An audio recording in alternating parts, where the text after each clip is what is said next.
All right, welcome back. This is the Something Ventured podcast. I am Kent Lindstrom. I am your host. Well, folks, so the experiment begins. I am releasing this podcast on Saturday, which I've never done before. Nobody releases podcasts on Saturday, and I figure we are now in the time of COVID. This is the first podcast I've done since the COVID crisis has emerged. I have never before done a podcast remotely. I've never wanted to because I like having people in the room. I think you should have good professional sound quality. That's not how the world works right now. So I apologize if the sound quality on this podcast is not up to the usual standard. My guest, Mike Stutz, Hollywood producer, talking about a bunch of things, in particular, how the COVID virus is affecting the business of Hollywood. It's good to have you back. I think you'll find what Mike Stutz has to say pretty interesting. Thanks again for listening. This is the Something Ventured podcast.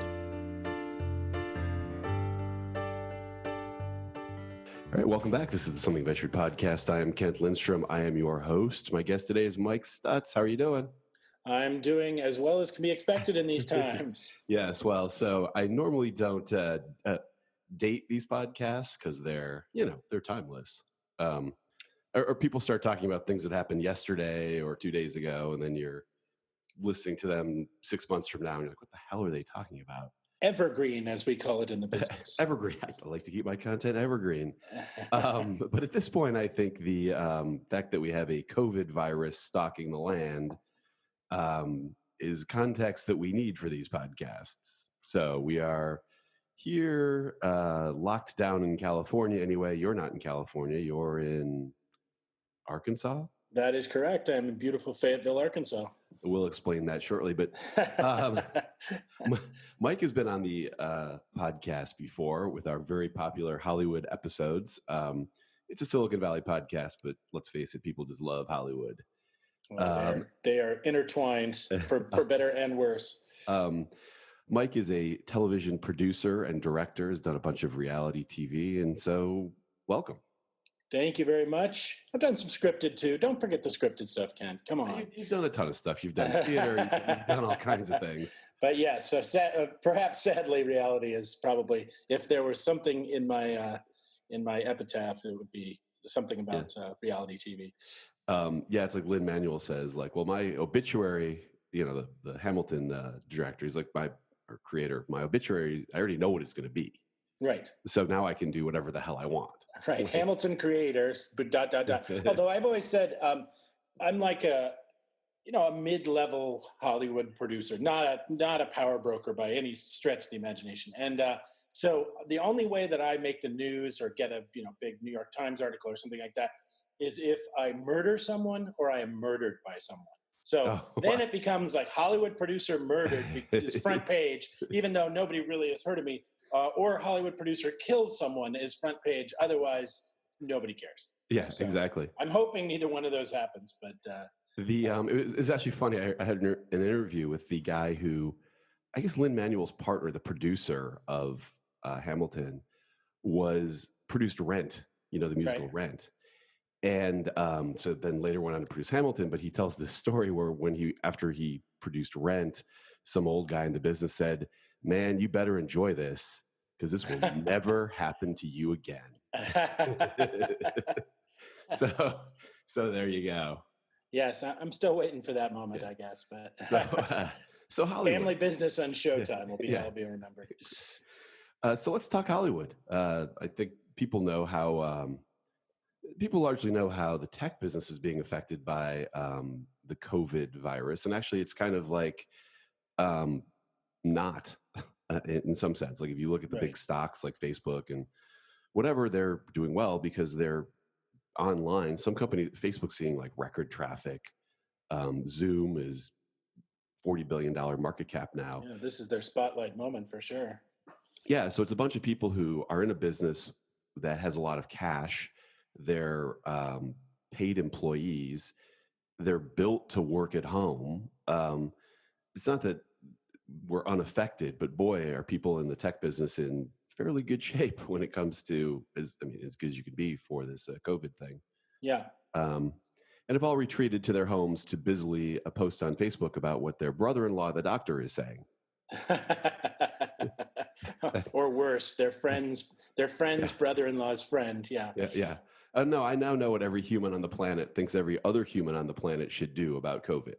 Like, from Facebook, I'm pretty sure. Yeah.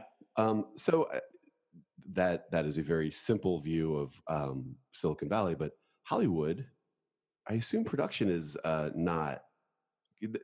There were a few early ones you heard. They shut down whatever they were filming in Italy, like Mission Impossible or whatever it was. But I'm Sure. assuming it's hit Hollywood pretty broadly now that everybody in California has been asked to stay at home. Yeah, I mean, worldwide, it is certainly it has done a good job of shutting down both the scripted and the unscripted world. Um, Here and there, but they're very limited crews. I know people out. There was someone doing 90 Day Fiance was down to like a crew of 10, that kind of thing. So, in movies, television shows, I mean, there's an immense amount of people that are required to produce that. So, and they work in very close quarters, particularly reality TV.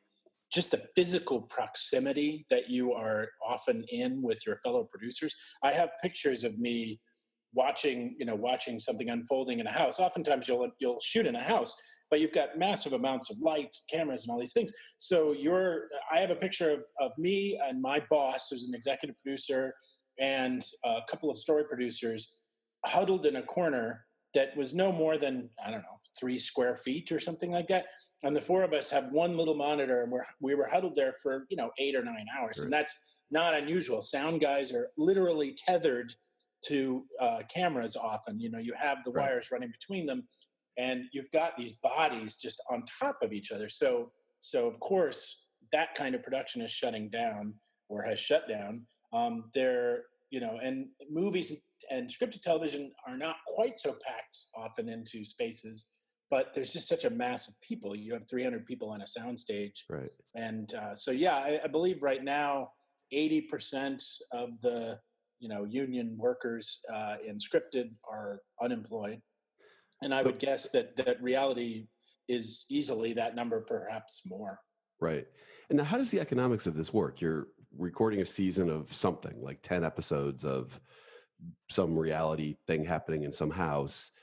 If you shut down on the third episode, how does the money flow for the rest of Yeah. the Yeah, I mean, show? yeah. I don't know all of the ins and outs of what's going on now. I don't know what kind of modifications they made, because I just finished a series for Quibi that's coming out in a couple All right. weeks. Speaking of a combo pack of Silicon Valley and television, but and so I'm not on a show right now for obvious reasons.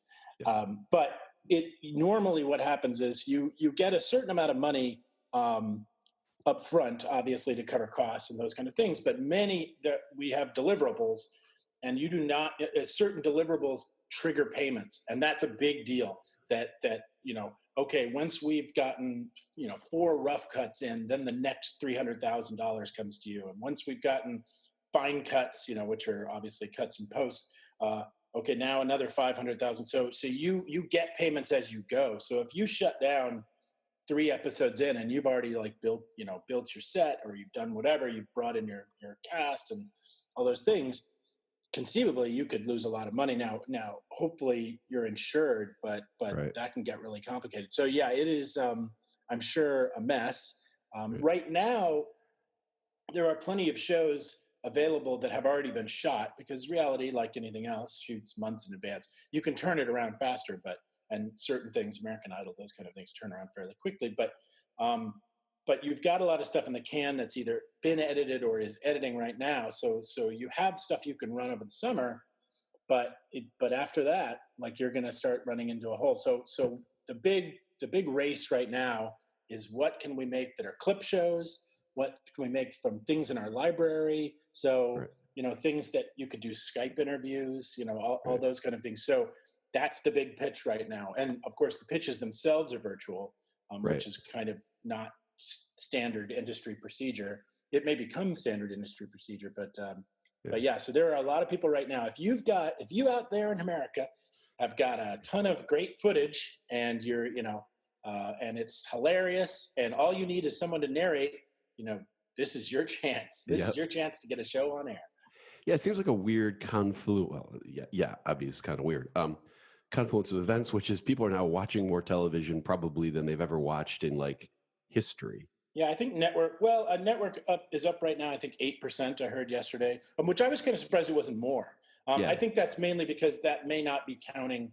I believe that was more standard television. I'm guessing it's not counting Netflix and Amazon and those kind of things. So I'm sure that viewing is skyrocketing. Yeah. But yeah, it is a time of great viewership and a time to grab eyes for sure. I think the other challenge that producers and people developing shows have right now is, as you said, normally you don't want to do a podcast that's not very evergreen because you want to be able to listen to podcasts 6 months from now or a year from now, whenever. Right. Same thing with television.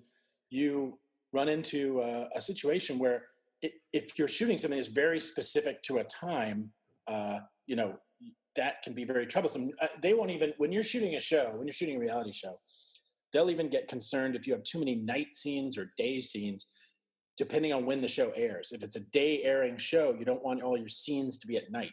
And interesting. Again, night airing show, you don't want all your scenes to be in day because the viewer feels taken out of the reality.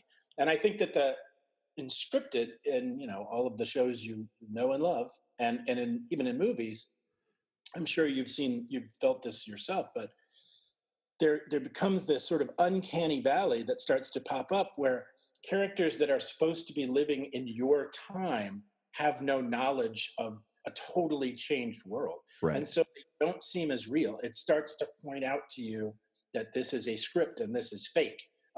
If it's a show that takes place in 2004 or 2060, fine. But if it's Law and Order, it's like, how does that cop not know what's going on? How do you not know how the world is actually functioning? So it kind of takes you out. So trying to write a show right now is tough because you don't want to write. You couldn't write about COVID really because you have no idea where it's going. Right. But you can't not mention it. So it's almost, you got to, COVID's there and whatever. And now I'm the cop and this is how we imagine it, Yeah, that COVID that lasted for 1 month and went away. Which is great until 9 months in. You're like, wait a minute, what alternate universe are they living in? Yeah. The classic one's the Twin Towers. Like you're watching some show, you're like, oh, here we go. And then all of a sudden there's like 2 towers in New York City. You're like, oh, shit, okay. Right. But now they also use that to establish, for period pieces, now you have to have a shot of the Twin Towers because you get like, oh, okay, yeah, right. This is New York before that time. But yeah, I mean, it's so crazy. It's also crazy because it's worldwide. You can't conceivably you could do a show that takes place somewhere else, but there's no somewhere else. Like when have we had a situation? I mean, you've had it, World War II or something like that. But yeah, you are in a worldwide pandemic. So you can't be like, and now we're in Bali and everything's okay. Yeah, I find I don't really know how commercial traffic works I have Hulu.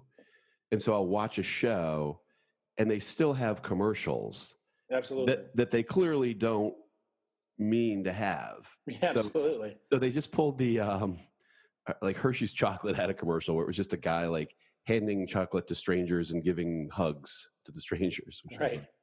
Free hugs. Sadly, that sign's gone. Well, also even just little things like I said to Laurel last night as we were watching TV, it was about some drug and ask your doctor about this. I'm like, you can't ask your doctor. You're not going to your doctor right now to try out a new liver drug. You're just like praying that you don't have a heart attack or get in a car crash. That's right.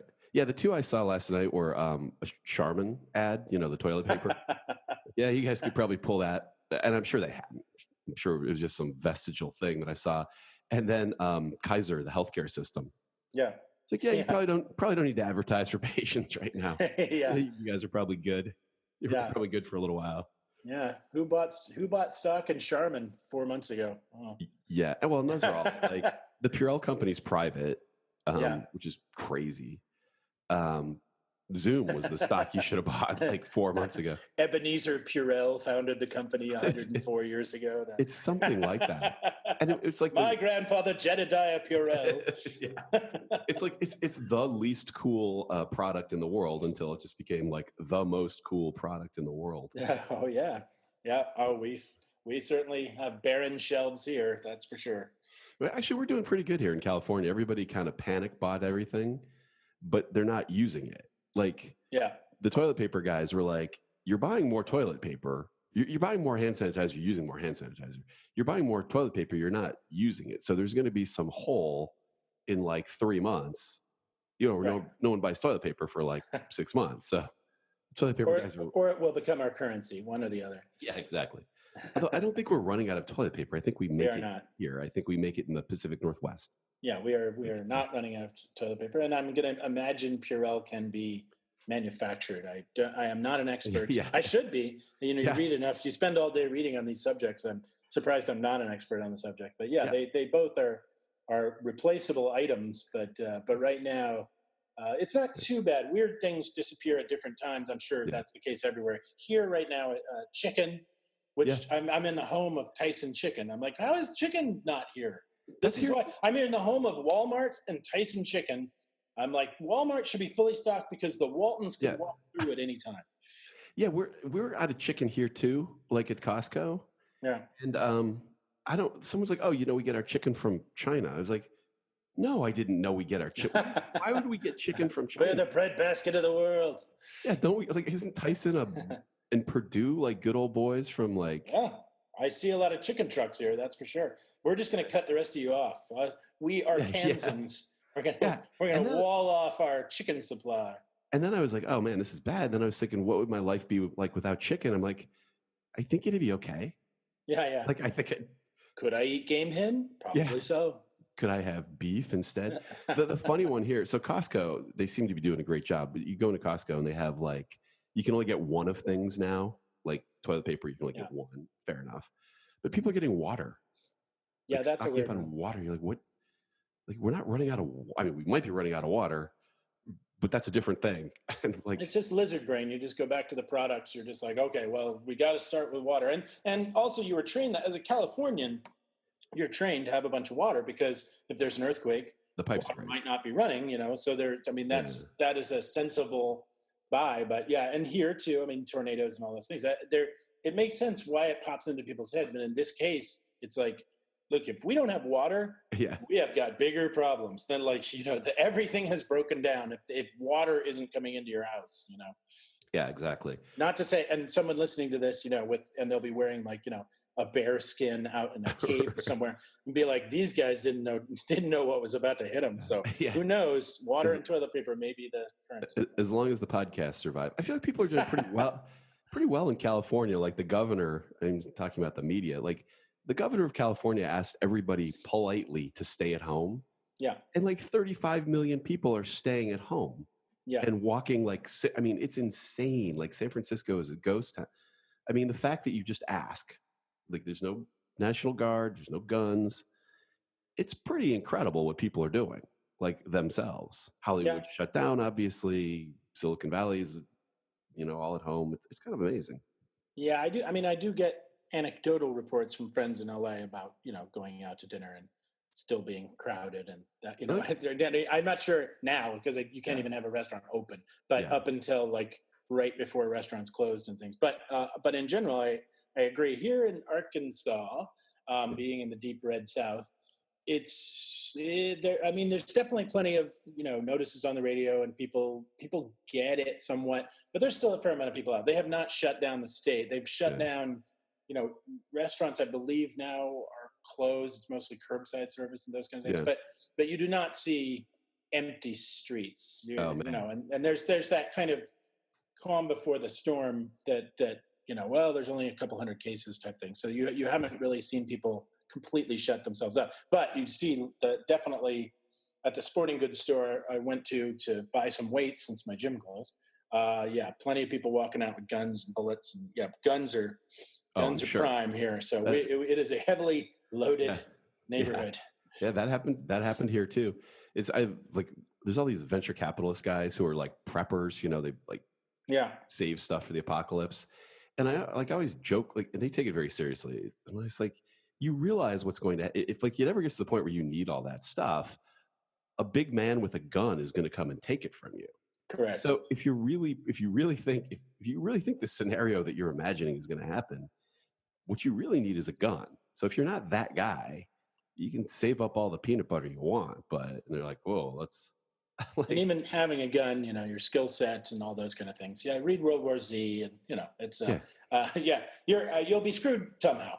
Although again, I don't know, your wealthy cohorts who have their own islands and things like that. They'll be fine. The rich will live. It is a funny concept too. Like if the zombie apocalypse comes, like the first thing we need those venture capitalists in place. Who will rebuild society? Come on, this is a venture capital podcast. We need to don't alienate your audience. Okay. No, that's the fun thing about it. I can make fun of venture capitalists because they all listen to it and they all think it's the other guy. It's our fault in Hollywood. We dreamed this up. That's the best part. So what of the creative side? Like what happens now on the creative side in Hollywood?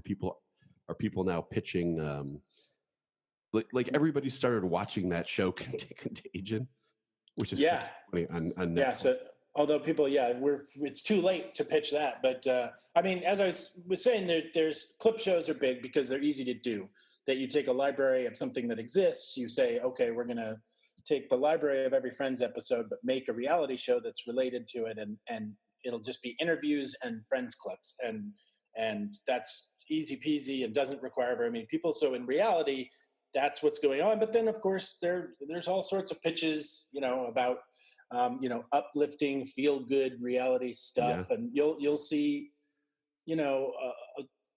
the big hit recently was Love is Blind, where you didn't see the person. Now I'm sure there will be online connections, so you can basically do it all through Skype, where you have someone in a New York apartment and someone in a China apartment, and they meet, and then we'll bring them together when the virus has passed. We'll bring them together for the big finale or something like that. So I mean, that is certainly things that can be worked around are pitching, because TV, yes, it is a moment. And reality, the thing about reality is when reality television appeared, it basically just trained audiences to watch crappier TV. It trained audiences to watch more poorly shot. And this is not saying there are excellent cameramen and producers and everything else in reality, but it's all handheld. A lot of times you've got like B cams and C cams that are held by a producer or something. So you've got things that come in and out of focus, handheld stuff, cheap looking sets, and you've got essentially bad actors, because that's what reality stars are. They're just actors, but worse, So we've trained a generation of viewers to accept bad acting, bad shooting, bad sets, unbelievable scenarios. So you go like, you're okay, I'll take it. Now we're training them to get even worse. Now it is literally just a celebrity sitting in his or her living room with an iPhone, or with their spouse shooting them with a crappy, home, camera. So look out, because what happens is executives go like, well, we shot it, for almost nothing in his house when the panic was on. So why don't we just do that again? So you're going to start seeing interviews just done by Skype, and you're going to see, and that'll just be acceptable. Crap television will just go one level further down, and budgets will be cut. You have to remember, like after the writer's strike years back, a lot of people lost their jobs because the studios took advantage of the situation to like cut the dead weight, or what they thought of as dead weight. So they cut a lot of contracts. They just pushed a lot of people out of the business, streamlined it, and got cheaper basically. And reality will do the same. Like the reality budgets have been decreasing over the last 10 years, really since the last financial meltdown. So the salad days were up to 2007, and then the budgets went down. So the budgets will just continue to go further down, and they'll say, hey, we shot that during the pandemic outbreak with 9 people. So why do we need to have 40 people on a set? It seems like 9's fine. So it'll just be an excuse to give you shittier television. So congratulations, America. You get to see, Nick Lachey on his exercise bike, and that's the show. Yeah, I'm kind of surprised by like the morning shows, like that show Kelly and Ryan. I think it's a ABC or CBS, I don't know, Sure. show. So they're at home, as they should be, but they're just talking on their crappy little, like I even have a microphone. They're talking on their crappy little phone with like a Skype call. Yeah. I can't imagine that, like, uh, how is it that ABC can't send somebody over to Kelly Ripa's house or Ryan Seacrest's house? So send a camera over even. Yes, put the camera in the setup, like they don't have to be in the same room and then leave. And they're just on some crappy little, like they're literally no different from a YouTube guy. Well, Just like, it could be. I would say maybe that. Well, it's cheaper. So always go to like, yeah, is it cheaper? So yes. So right. right, check box. But beyond that, there may be a distance. I did. Some friends did a show called Tuesday Night Book Club. It was a network reality show that they shot like a movie. I mean, it was beautiful. It was Yeah. just gorgeous houses and gorgeous lighting, and it was just amazing, right? But it looked so good that the acting seemed worse because it was reality people. So you went like, this movie sucks, and so you Right, didn't want to watch it. So maybe in right. some ways, because they can't. This is a guess, but because the people in their house are not going to be able to pull off, like, if it looks pretty good, it'll look worse in some ways than if it looks like Uh, crap, because you go like, oh, he's on his iPhone. Well, yeah, I get it. It's an emergency time, and maybe it makes it seem more, wow, we're all in this together. He just pulled out his iPhone and did this. And you're right. Like, could you have someone come over and light their living room, and then put a stationary camera and a secondary camera in, and then just press play? You yeah. absolutely could. Uh, It also makes you realize how important the audience is for a show like that, because the show's based on having a super friendly audience yeah, where they're saying things that kind of aren't that funny, right. but you laugh, like Stephen Colbert is really funny and you laugh. Like the morning shows, they're not that funny, but you kind of laugh along. Right. Mother-in-law is crazy. But with no laugh line, that stuff really falls flat. Yeah. Like Yeah. where you're just There's a like, lot of silence. this is just like a bad I mean, podcast. even the late night stuff. I mean, it relies somewhat on the interplay of the host and the audience, because Yeah, the line's not that great. Half the lines that are written to kind of bomb a little bit, and then for the host to jokingly apologize to the audience and let the right, rapport happen and all those things. So if you don't have that, you have to write really good jokes. Like, you have to write right. jokes that just stand up, Yeah, and that is not that easy. And especially in a time like this, because you're wondering, how far do you go, and how much do you hit on the subject, how much do you not, that kind yeah. of thing. So yeah, I like late night writers. I feel for them, and they're all. As I sent you an article the other day, they're all going broke too, because they're also stand-up comics, Yeah. and they can't go out and do their So stand-up comedy. that is the one, like, well, there's a lot of things you can't do from home, but boy, talk about something that's just got to be decimated right now is like anybody who's a road touring comic. Oh yeah, anybody who's a road touring anything, geez, musician, comic, you name it. Like, there's a lot of people who live on the margin, who live on Yeah. the edge in this business. Even what you would think of as successful-ish people, pretty much everybody. If you don't have like your name up on the marquee, you're always in danger in our business or the music business or any number of others.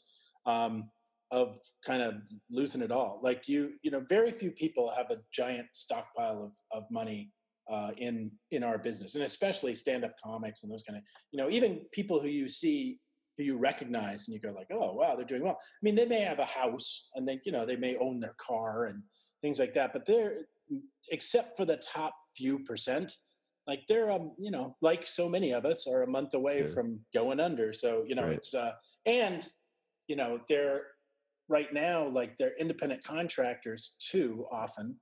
The very many people in the entertainment industry, because you spend so much on what you do, you're an independent contractor, so you may have a corporation or whatever, so you're also not eligible for unemployment. So Oh, and great. and probably the way you get your gigs too makes you ineligible for uh, for unemployment. So you have no money coming in now, and yeah, it breaks my heart to think of how many people are going to have to leave the business because of this. Financially, it's just not going to be feasible after a while for people, even just to stay in Los Angeles. It's Right. one of the reasons why I'm in Arkansas now, Oh, yeah. is that the cost of living is a third of what it is in Los Angeles. It was so expensive when I left that it was cheaper for me to fly back and work Yep. than it was to live there and pay, exorbitant amounts of money. Yeah. So this is it. So who's killing it? And somebody's, because you've got all this money coming out of Amazon, out of Netflix.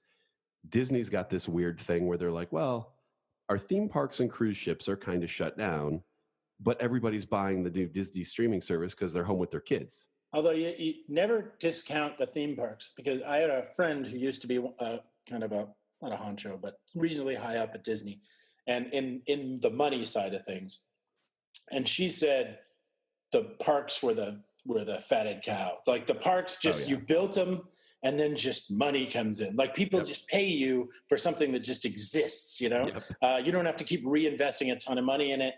People are going to show up all the time. It sells itself. Like, so Disney is hurting with their parks shut down. But yes, you are absolutely right. There's a ton of money out there. I mean, but I asked the same question in your business. I mean, how many people in your business are, I would guess, similarly structured, where you've got a very rich little few percent up at the top who have just a ton, but that a lot of the programmers and everybody working is still. I mean, it seems like it gets pretty spread. It seems like it gets spread pretty far down the food chain, because there's 80,000 people working at Google, but that's still only 80,000 people. Right. It's not a million people, and a million people. 3 million filed for unemployment last week. So and I think I'm sure this is just as true in the Bay Area, but it was funny when I first came out and started working in television thousands of years ago. I came as an actor, writer, director from New York, and I was always poor. I mean, theater. I did theater in New York, so you're always poor. And you always paid for things in cash. Nobody was going to give me a lot of credit. So you just paid as you went, and you went to the store and you get $11. You buy $11 worth of food. And I came out for my first TV producing job, which I got by sort of conning my way into it. And the parking lot was full of nice cars, not like, Lamborghinis, but even just new Hondas to me as a person who didn't have shit. I was like, how do all these people afford this? They should be earning around the same that I do. And it didn't even dawn on me at that time that, of course, they were all leased cars. You just lease things. And so many people in the business, to kind of keep up appearances, it's a apartment or house that they're paying a little too much for, a car that's got a lease that they're paying a little too much for. They're doing okay, but they're kind of almost losing a little money with every job. And you're just waiting to hope to climb that ladder. So like something like this comes along and you get knocked out. The closest example was after 9/11, TV just shut down. There was no productions for months. And it was the first time I ran into not being able to find a job. Like not just like, I choose not to do that when I'm not interested in that job, but actually being like, oh no. Right. That's how I ended up on HGTV. I said, I love gardening. I love gardening. It's the best. I did not love gardening, but they did pay me, so I appreciate it. So you made the decision that I think a lot of people are going to start, or a few people might start thinking about making, to move to from Los Angeles, where you are a liberal person who famously leads protests against Donald Trump. We've talked about those very successful protests from the group Useful Idiots. Yes. You make the decision to decamp from Los Angeles, which is expensive, to Deep Red State, Arkansas. That is true. How did that go when you told your LA friends, hey guys? I actually have been very surprised. I knew there'd be some pushback among friends, that people might be a little surprised. I should say it wasn't just a money decision. I have a fiance here in Fayetteville who is quite worth moving for. And she has a great job, and her family's here. And so there was a base to which to move. But the financial was certainly a part of it. It was for her too. And I was surprised that people in the business, maybe not uniformly, but a lot of people didn't just say like, oh, that's surprising, or, like, oh, I didn't see that coming, but like, what are you doing? Don't do that. This is career suicide, blah, blah, blah. Like they were kind of actively hostile, and they couldn't even bother to remember that it was Arkansas. Everyone calls it Alabama. And I was just like, and there was just a kind of a hostility that I was like, it was almost like I had said, like, well, you know what, I've changed sides and I'm now a Trump supporter, and The guy's because it talking was some sense. yeah, he's kind of making sense to me now. He's handling this situation just So well. But yeah, I was surprised at how vehement the response was, and kind of rude in some senses. Like, even if you do think that, like, how about just, oh, that's great, congratulations on your upcoming marriage and blah blah blah, rather than just, you're an idiot, what are you doing? And that may well be true, as it turns out. Like, I can't fly back for work because there's no work, but I would have been way worse shape if I was in LA. And people here have been very warm. It's weird. The South. I'm still learning the South. Yeah. So, and I did have roots here through my fiance's family to start. So they did a lot of introducing of me, because they are also in the theater community here. And there's a thriving theater community because of there's money of various kinds, but mainly Walmart money. Like, there's a ton of money here, which means that they bring in people from around the world to work with Walmart. Right. And that means that there are restaurants and theaters and culture, museums, that kind of thing. So Northwest Arkansas actually has an arts community that's pretty strong. So I got a lot of introductions, and people were very nice. Generally, people got back to me very quickly. Oh, that's great, you're moving here, and oh, how exciting, and blah blah blah. But there's a concept that any Southerner out there knows, and I was raised partially by my grandparents who are Southern Baptists from Texas and Tennessee and stuff. So I do have a Southern roots, but there's the bless your heart theory of, like, when somebody says to you, oh, bless your heart, like, they're not complimenting you. They're not saying something positive, even though they're smiling and sort of looking at you in a friendly manner. And I think that I got first emails from a lot of people, and we definitely will get together and blah, blah, blah. And then I just got ghosted. Like, clearly there was like a magic word or a response, something that you do in the South that then like unlocks the door to the next thing. And finally, after a little bit of time, I'm not sure this is it, but in LA, I've lived my whole life in New York and LA, or my whole adult life. And I've worked in theater and television and film. So everything to me is like, let's get it done. Let's get it done. Let's do it. Let's do it. Let's do it. And so if somebody has an idea, if you say we're doing a podcast, I'm like, great, let's do it tomorrow. Like, let's get it done. And I don't think that's quite the Southern way. That doesn't mean that they don't get stuff done, but you just, it's considered pushy, I think, to be like, great, let's meet tomorrow. You know what we could do? Like, why don't we set up this? We could collaborate on this, blah, blah, blah. I think that's considered sort of pushy. So I think some of my responses to people, they were like, easy now, Tiger. So I've learned just to respond, short response, and just like, that would be great. If you'd like to have coffee, and then, a couple weeks go by, and then you sort of get together. And so I was just kind of cracking the code when all this happened. And now, of course, there's not a whole lot of meetings. So we'll see how it goes. But there are very, very nice people, very gracious people, and very talented folks here. I think it is a community ripe for even more work to be done, which is exciting for me, to get a chance to collaborate, and to get a chance to collaborate on theater, which is something that I haven't been able to. I've put up shows and performed in shows over the years, but it's always been sort of as a hobby on the side of television film. And so the chance to go back and actually be teaching, conceivably at universities, and also to be putting up plays is very exciting to me. I really love it. So what do you make of that LA thing? Like, why do you think people were like, maybe they just miss you being in LA, or like what? Like, why would they care? I don't know. It's this is a weird connection that would probably make no sense, but that's why you have me on. People, it's like when people react in a very hostile manner towards people who kill themselves. How could they do that? And they hate them and blah, blah, blah. And I've always thought that some of that comes from, because someone killing themselves is like a rejection of not only their life, but your life. They're like, they make a decision that living isn't really, worth being here. So you have to go like, living is worth being here, blah, blah. So I think in some sense, when you pack your stuff up and say like, well, LA's been great to me and I love it and all that, but I'm going to try something else.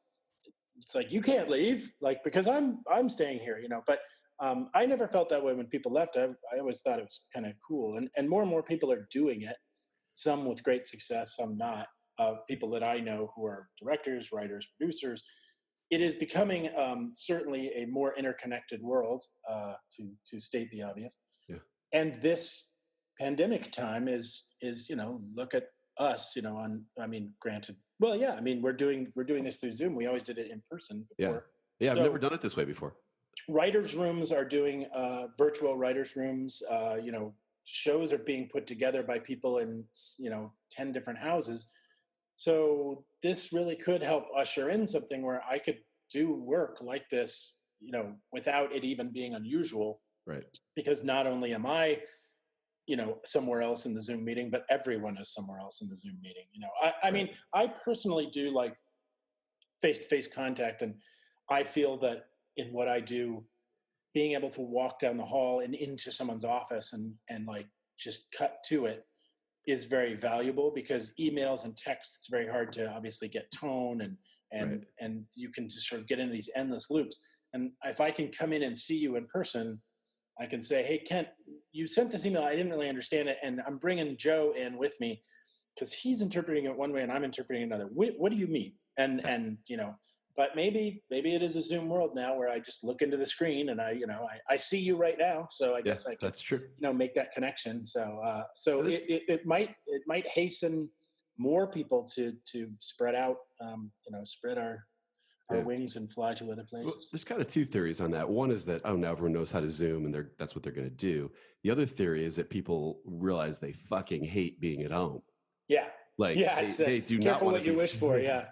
That a lot of people will now associate this kind of a call with this sort of terrible time and have a negative feeling about it. Well, and also just having your life invaded. I mean, I have written a lot. I write for History Channel and for other things. So I've spent years at a time working at home. So Yeah. that's not unusual for me. And I have a very set kind of way that I do it. I set a schedule. I treat it somewhat like an office. So like, this is a working space. I work for a few hours. I go to lunch. Right. Or I have lunch at home, and then I go back to another working space, and et cetera, et cetera. But for other people, I mean, it's bad enough. Think about every email and text you get at 11 o'clock at night, or God forbid, and I've gotten these 4 in the morning, and it already feels like it's invading your personal time, because you Right. feel like you have to at least think about it. If your boss sends you an email, you have to at least think about it. And I have, as a boss, had to stop that, because I will think of ideas at 11:30 at night and think, oh, for tomorrow I need to do this. And I used to send that email at 11:30 at night, and I realized, like, oh no, put it as a draft, send it in the morning, because otherwise they answer you at 12:30 and you're like, oh shit, sorry, man. Right. But add to that then Zoom and Skype and everything else, just people in your house. This is supposed to be like your private safe space. Yeah. And if this becomes a workspace, like, it could really get to be a bummer. I mean, I have a space in this house. I could conceivably clear out a bigger office if I needed to, if I was doing it full time. But I can really see, yeah, there's a real downside. Away from work, you're just always at work. Yeah. It's a little crazy. In TV, granted, you're almost always at work anyway. So yeah. And the funny thing, one of the things it did is it wiped out, when you're talking to people, a lot of times it's like, okay, when are you going to be in the city? When can we meet? Oh, I'm traveling. I can't meet you for a couple of weeks. That's all gone. Right. Like, you're just absolutely, people probably used to just lie too. Like, oh, I'm traveling. I'll talk to you next month. So now it's like, I know you're at home. I know you're at home posting about your brother-in-law, the doctor, and what he said. Right. So if you don't want to meet with me, you just don't want to meet with me. Oh, the old business model. I mean, God love inefficiency. That we were a nation that worked incredibly inefficiently, and that allowed a lot of people to work. Now you just keep paring it down, and just you become these little work robots. And it's a again, I'm the millionth person to say that, or the 10 millionth, but it is distressing. There's something to be said for inefficiency, because it is a time, strangely, I think inefficient times sometimes are times for innovation, that just screwing around at the office and sort of batting ideas around and having lunch, and that can be really inefficient and certainly waste time, but it also can give you a chance to not be thinking directly about something and go like, oh, have your gestalt. So I am a believer in that. And I generally, I like it's tough in LA because commutes were so bad. And I mean, I suppose that's true a lot of places, but I don't mind going into an office, but I do mind going into an office if I have to spend 2 hours a day in a car to get there, because Yeah. that's just really inefficient time. Granted, again, you can be on phone calls and all those things, but the car for me, no. Yeah. Podcasts, music, no. I will not do a business call in the car. I'm not doing it. Like, Yep. get out of my car. So what of the politics moving from as a protesting liberal I've changed LA it. person? Arkansas is all liberal now, so Okay. I convinced them all with my chicken suit. Good job. Yeah, yes. Have you convinced anybody? Like, I Well, I wonder, haven't really tried too much here yet. yeah. I just wonder There, all the million Facebook posts I've read about, like, Donald Trump contradicted something he said. well, yeah. Has anybody ever said, yeah, I'm Well, switching? actually, I do think that happens. I think it's less that somebody who's deeply entrenched in an idea changes that idea. It's Right. just that massively more people than you think don't have an opinion, even now. Like there are people out there like pandemic. Yeah. Like it's hard to believe, but Teatro Campesino was a group that I always admired, and they did, during the grape strikes, the worker strikes and stuff in California, they would put on plays and they would bring it, truck beds and put on plays about the issues and stuff. And they were big believers that you think that everyone's got strong opinions, but a lot of people don't, or they just haven't heard of what you're talking about. So if you have a specific issue, if I wear my chicken suit and just say, don't be chicken, keep fighting back, which was one of the first things that I did that got a ton of press coverage,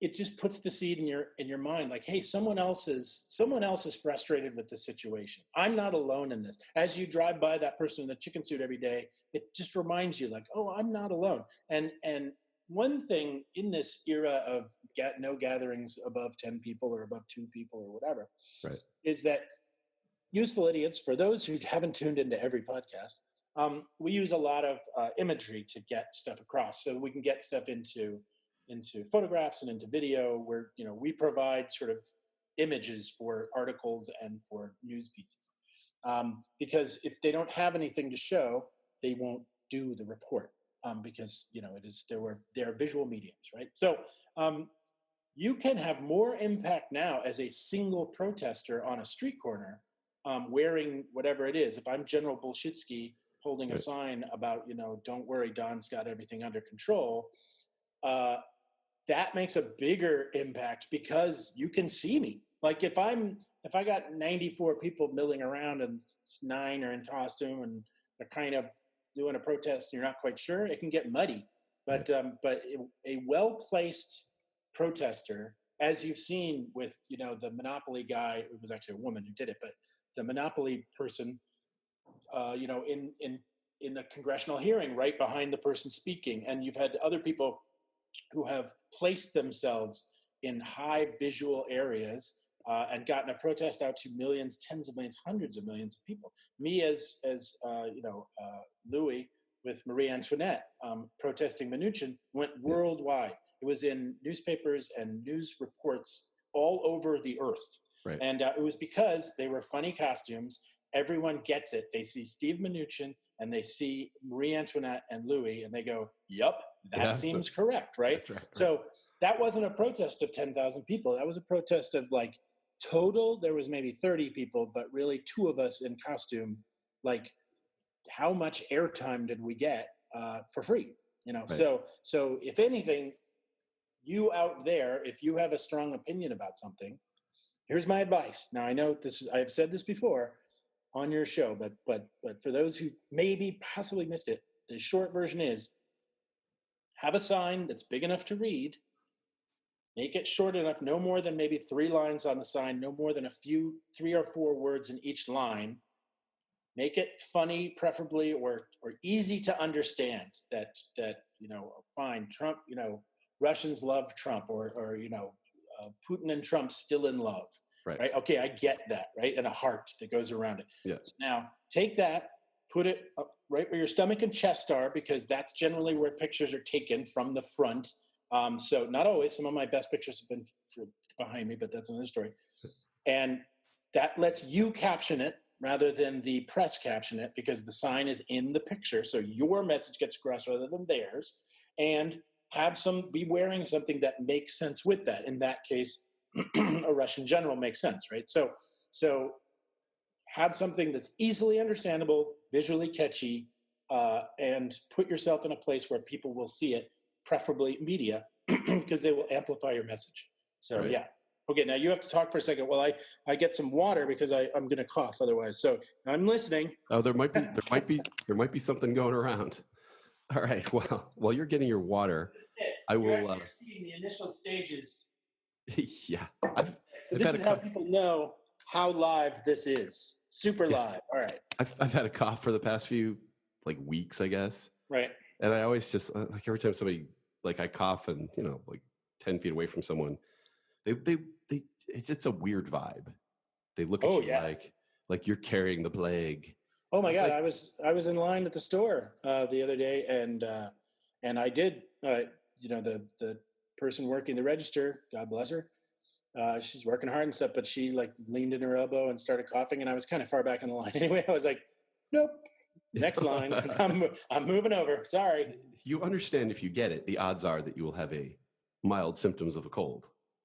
I do understand that, but it's like All else being equal. any chance of being on a ventilator, being able to being Yeah. at this point, obviously in a lot of cities, and you don't need me to go in depth because you have actual reporters, but you can't even get into an ER. So yeah, I totally get that it probably would just be a little cold or whatever, but do I want to run that chance? Like, Yeah. no. And do I want to pass it along to other people? Do I want to give it to my fiance who works in a hospital? No. Yeah. So No. it's my responsibility to try to not get the disease, at least not now. Yeah, I had a terrible pneumonia-like cough and high fever and all of these symptoms in Yep. January. And like there are articles out there like floating around, about like coronavirus may have been around actually before and just wasn't being picked up because it Yeah. wasn't.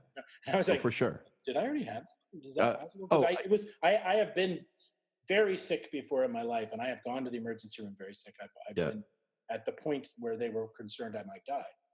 Yeah. And this was one of the few times with a cough that I was like, do I have to go to the emergency? Am I going to stop breathing? Wow. And it was really bad. I'm not an idiot.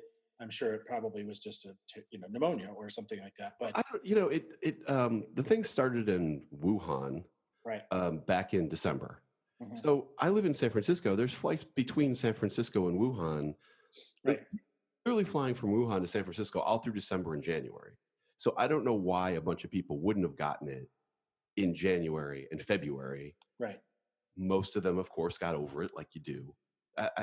No one's really explained that to me, like why nothing happened until March. I think in retrospect, a lot of people are gonna be like, "Oh, that thing I had back in January, right, well, maybe. Turned out to be COVID." Yeah. Well, hopefully then there's a lot more immunity built up out there that we don't know about.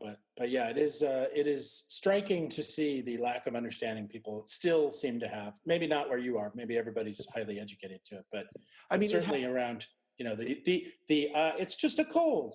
Yeah. Like is maddening. And we don't want to turn into two guys on bar stools for this podcast. I mean, that everybody's had this discussion, but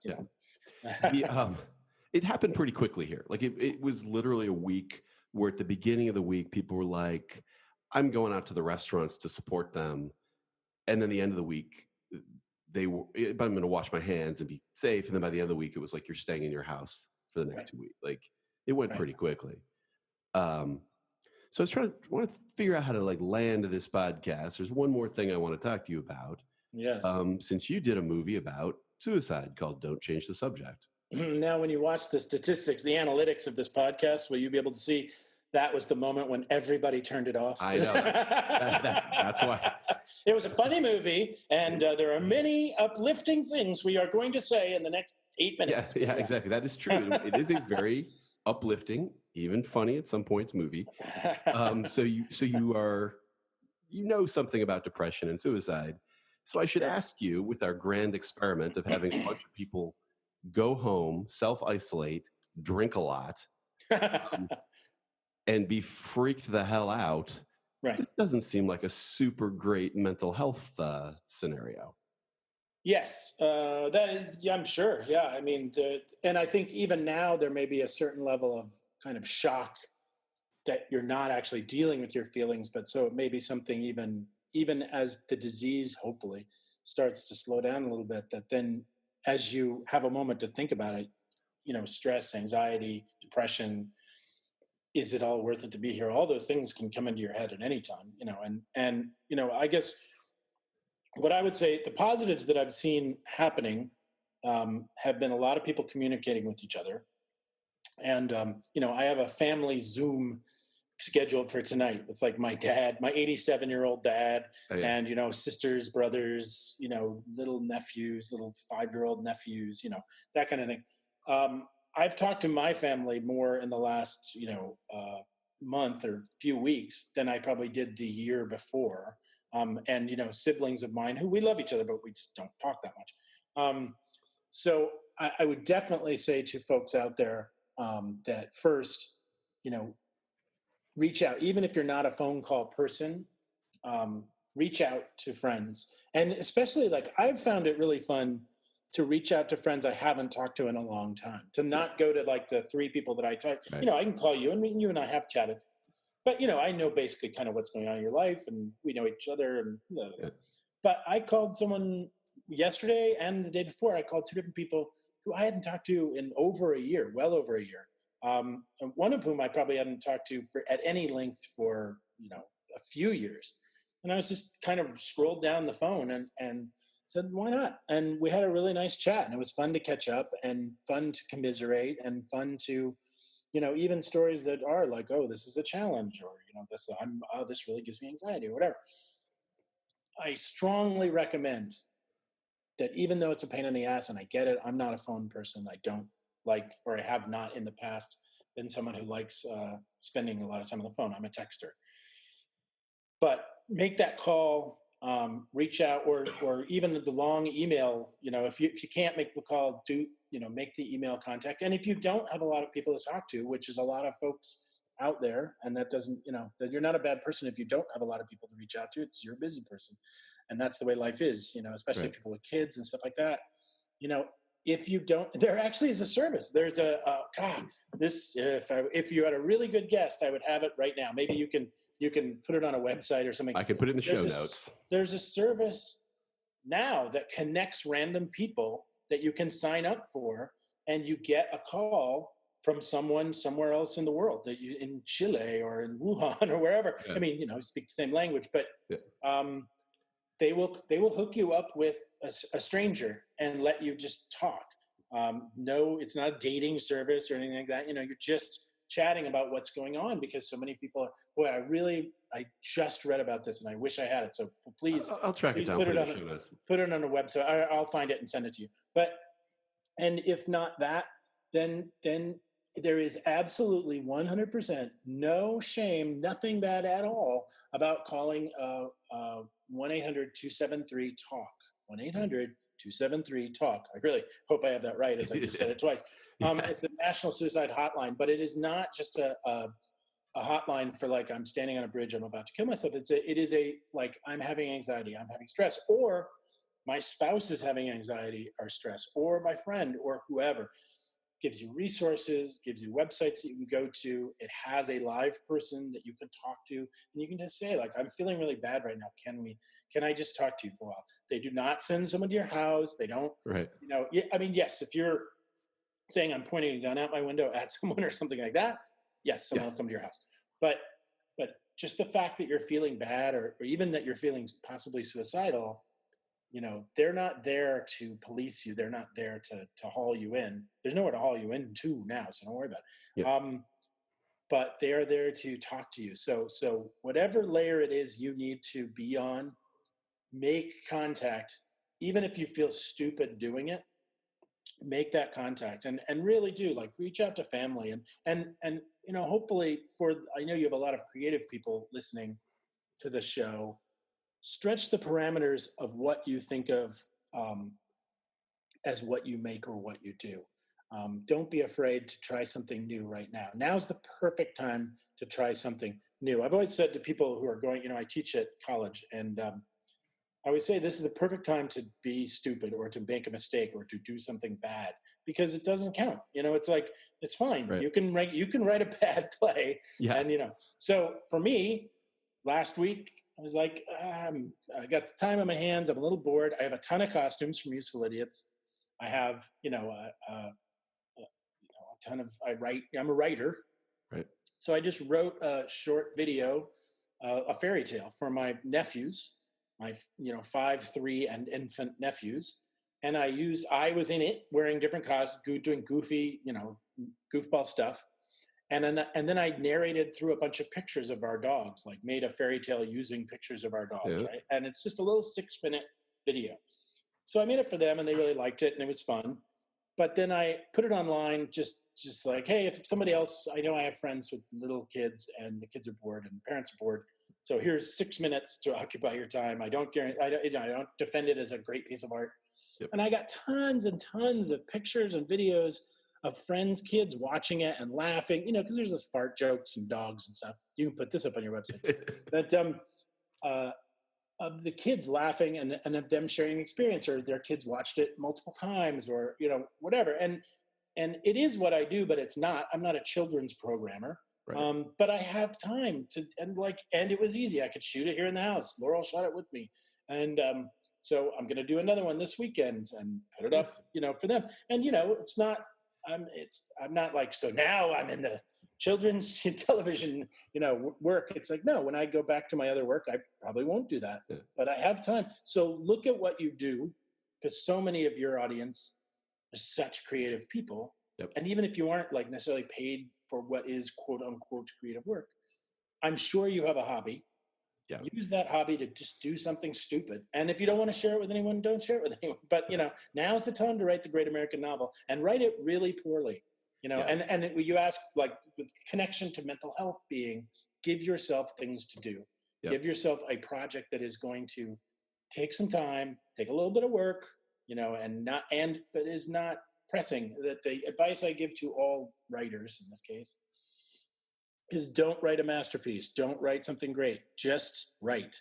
Right. And just put it out there. Just do something terrible. There's something fantastic. I wrote an entire novel and a book of short stories, not in this last time period, but in another period of my life, neither of which were very good. Neither of which were publishable, but they were so fun to write. I had such a great time. It's one of my favorite creative experiences, because I didn't feel the burden of oh my God, is this good enough? And what will people think? It was just I'm having fun. This is cool. So mental health wise, talk to people, what you're feeling, whether it's anxiety, whether it's depression, whether it's any hostility, anything, is not wrong. It is a weird, shitty time. You're not wrong to be feeling. Other people are feeling the exact same thing you are. That doesn't mean you're not special. Doesn't mean what you're feeling isn't important. Right. But you are not alone. And reach out, and then reach out, send an email to Kent, and he will answer you. But no, I mean it, really. Reach out and try and find something beyond staring at the news and beyond staring at your computer. Yeah, and beyond writing another, just one more 4 paragraphs about what you think is going to happen with enough. It's, at some point I've read what everybody's brother-in-law who's a doctor thinks, and if you have to do that, then write a parody of that, or write it in the most creative way possible. Write it in iambic pentameter, or do something creative. Try and occupy yourself, and don't get cut. And you get in a rut of just repeating the same words over and over. And it is rough. So stay away from that, man. Stay away. All right. Well, I think we navigated this pretty well. We'll see if with your first. Yeah, did it record? Or we had a good conversation. Yeah, it was a nice chat. I expect to never hear it up online. But what if people want to follow you or see your work? Now I have to remember. On Twitter, I am Suicide Blows at Suicide Blows. And it's funny. I never think of my own. Let's see, on Instagram, because I am very active on Instagram. So that, of course, is Resistance Clown. There we go. I am Resistance Clown on Instagram. It's mainly a lot of adorable dog pictures with occasional pictures of me in ridiculous costumes. doing some sort of political thing. But certainly, I would love to have more followers on Instagram. It's I sort of got a bunch, and then I just stopped at a number. Oh man, I have a dedicated small group of people. No one wants to add. No one wants to drop. So nice. please join us. All right. Well, my guest has been Mike Stutz. This has been the Something About Your podcast. Thanks for doing this. My pleasure. Always nice to chat with you. All right. Talk to you next time. All right. Bye-bye.